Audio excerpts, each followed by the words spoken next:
Morning class. आज हम अपना तीसरा चैप्टर शुरू करने वाले हैं जो है संश्लित रेशे और प्लास्टिक। संश्लित मतलब सिंथेटिक, रेशे मतलब फाइबर्स और प्लास्टिक तो आपको पता है। तो आज पूरा जो चैप्टर शुरू करने वाले हैं वो सिर्फ सिंथेटिक फाइबर्स और प्लास्टिक को लेकर है।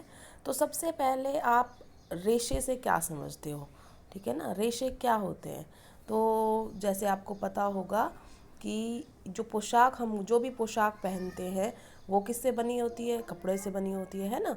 और जो कपड़े बने होते हैं वो किससे बने होते हैं, देखो कोई भी कपड़ा बना हो तो उसमें एक धागे देखे होंगे आपने बहुत ज़्यादा। वो धागे जो होते हैं वो फाइबर से बने होते हैं, ठीक है। तो जो धागे होते हैं वो प्राकृतिक हैं कि कृत्रिम हैं, मतलब संश्लेषित है, वो कैसे पता चलेगा। जैसे फॉर एग्जाम्पल अगर आपने कपास है देखा होगा, उगाते हैं ना हम कपास। तो जब हम कपास उगाते हैं तो क्या आप उसमें ये पता कर सकते हैं कि वो प्राकृतिक है कि संश्लेषित। तो कपास की तो फसल होती है, तो कपास क्या हो गई, प्राकृतिक हो गई, क्योंकि कपास की फसल उगाई जाती है।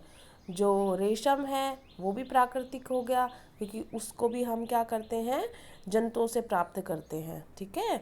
उसी प्रकार जो दूसरी टाइप संश्लित रेशे वो होते हैं जो मानव द्वारा निर्मित होते हैं। तो मानव निर्मित रेशे जो होते हैं उनको हम संश्लित रेशे कहते हैं। मैन मेड फाइबर्स को हम सिंथेटिक फाइबर्स कहते हैं। दो बातें अब तक आई हैं चैप्टर में। पहली बात, फाइबर्स जो कपड़े होते हैं वो फाइबर से बने होते हैं, रेशे से बने होते हैं। और रेशे दो प्रकार के होते हैं, एक होता है मानव निर्मित जिसको संश्लेषित रेशे बोलते हैं, एक होता है प्राकृतिक रेशे। प्राकृतिक रेशे आपको पता है, कपास है, ऊन है, रेशम है, ये सारे क्या हैं, प्राकृतिक है। कपास पौधों से मिलती है, ऊन आप भेड़ वगैरह के बालों से बना सकते हो। और रेशम जो है वो आपको पता है, जो शहतूत के अंदर जो कैटरपिलर होता है, इंसेक्ट होता है, सिल्क मोथ, वहाँ से मिलती है, वो उसको सिंथेसाइज करता है। लेकिन संश्लित रेशे जो होते हैं वो हमारे द्वारा बनाए जाते हैं, मानव निर्मित होते हैं, ठीक है। ये इतनी बात समझ में आ गई। ये देखो कुछ एग्जाम्पल दिखा रखे हैं आपको, ये क्या है संश्लित रेशे के। पहले हम देखते हैं कि जैसे धागे से जुड़े मनकों के हार में पाई जाने वाली एक रूप बनावट को स्मरण करने का प्रयास कीजिए। माला आपको दिखाई दे रही है ना, मन के होते हैं मोती, या एक तरीके से गोल गोल जो इसको आप बोलते हो, तो मोती बोलते हैं हम, तो मन के बोलते हैं उनको। तो जो मन के हैं उनको बनावट को अगर आप ध्यान से देखोगे या इन क्लिपों को जोड़ के इन्होंने क्या बना रखी है बेटा, श्रृंखला बना रखी है ना। तो ये एक चेन बनाई हुई है, या आप कोई भी चेन याद कर लीजिए, जो जोगी की चेन होती है या भैंस की बेल होती है, तो उनमें देखना एक एक कड़ी जुड़ जुड़ के पूरी चेन बनती है। तो ये क्यों बताया गया है आपको, ये इसलिए बताया गया है कि जो संश्लित रेशे होते हैं ना, उनके अंदर बनाने के लिए छोटी छोटी इकाइयों को जोड़ के बड़ी चेन बनाई जाती है। देखो अभी मैं पढ़ के बताती हूँ आपको।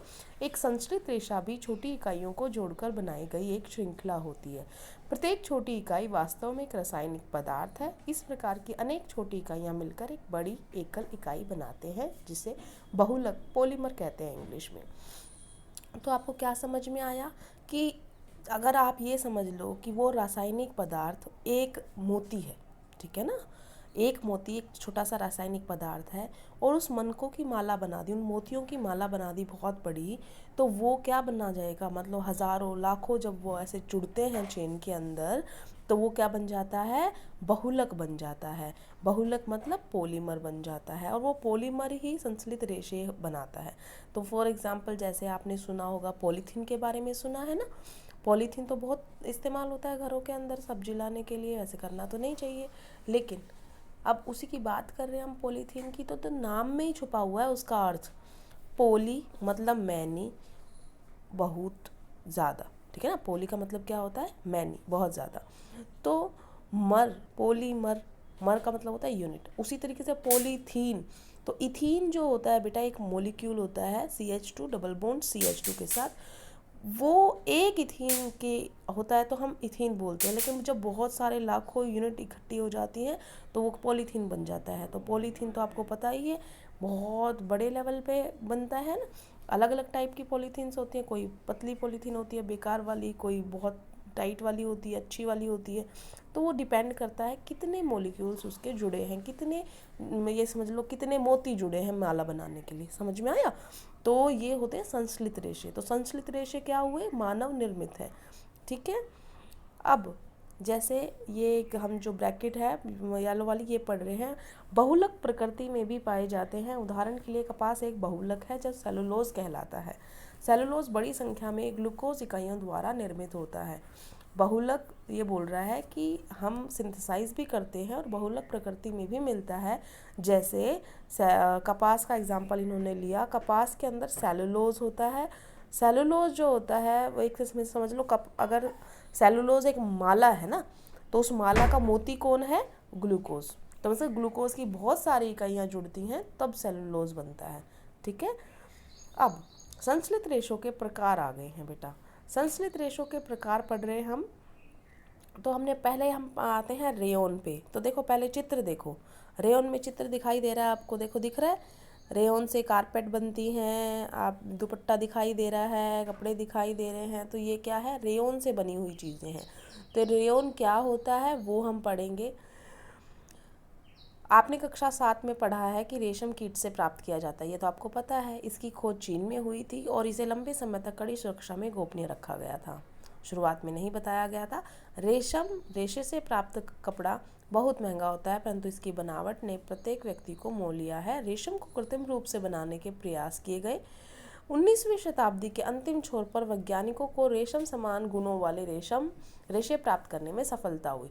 इसका मतलब क्या है कि रेशम जो है, जो हमें मिलता है उससे, रेशम के कीड़े से, वो तो था नेचुरल, वो महंगा बहुत होता है। तो सिंथेटिक बनाने का प्रयास किया गया। तो जो ये रेशा बनाया गया, इसका नाम क्या रखा गया है? रेयन रखा गया है। इसका मतलब कृत्रिम रेशम को हम क्या बोलते हैं? रेयन बोलते हैं। सिंथेटिक सिल्क को हम क्या बोलते हैं? रेयन बोलते हैं। रेयन जो है कास्ट लुगदी से प्राप्त किया जाता है। यह एक मानव निर्मित रेशा है। कास्ट मतलब लकड़ी। ठीक है ना। यह रेशम से सस्ता होता है, परंतु इसे रेशम रेशों के समान बुना जा सकता है। इसे रंगों की कई किस्मों में रंगा जा सकता है। रेयन को कपास के साथ मिलाकर बिस्तर की चादरें बनाते हैं और ऊन के साथ मिलाकर कालीन या गलीचा बनाते हैं। तो आपको पता चल रहा है, मिक्स करके कई कई चीज़ें बना रहे हैं। बेडशीट बना रहे हैं, दुपट्टा बना रहे हैं, कपड़े बना रहे हैं, और अगर ऊन के साथ मिला देंगे तो गलीचा बना देते हैं, और अगर कपास के साथ बना देंगे तो बेडशीट बना सकते हैं। ठीक है। तो आज के लिए इतना ही। Thank you class.